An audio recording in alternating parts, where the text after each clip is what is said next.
Hello guys, അപ്പോൾ നമ്മളെ ഊത് കൃഷിൻ്റെ മൂന്നാമത്തെ പാർട്ട് വീഡിയോ ആണിത്. നമ്മളിന്ന് ജസ്റ്റ് ഒന്ന് ചെത്തുകയാണ്. അപ്പോൾ ആ കളയൊക്കെ ഒന്ന് ചെത്തി റെഡിയാക്കണം.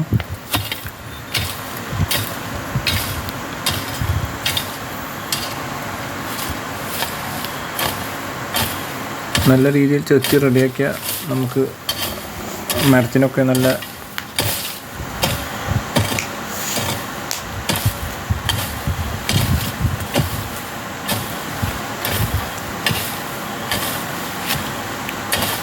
ചൂടാണ്. ഈ സമയത്ത് ചെത്തുമ്പോൾ നമ്മൾ വെള്ളം ഒഴിച്ച് കൊടുക്കണം, അല്ലെങ്കിൽ പിന്നെ അത് ഉണങ്ങിപ്പോവും. പിന്നെ ഇതിനിങ്ങനെ വള്ളിയൊക്കെ കയറും. നമ്മളത് ജസ്റ്റ് ഒന്ന് വള്ളിയൊക്കെ കയറിയിട്ടുണ്ടെങ്കിൽ അതൊന്ന് കളഞ്ഞു കൊടുക്കണം, അല്ലെങ്കിൽ പിന്നെ അത് മരത്തിൻ്റെ വളർച്ചയെ ബാധിക്കും. ഓക്കെ, അപ്പോൾ എല്ലാവരും വീഡിയോ ലൈക്ക് ചെയ്യുക, സബ്സ്ക്രൈബ് ചെയ്യുക, ഷെയർ ചെയ്യുക, വീഡിയോ ഇഷ്ടപ്പെട്ട കമൻറ്റ് ചെയ്യുക. ഓക്കെ.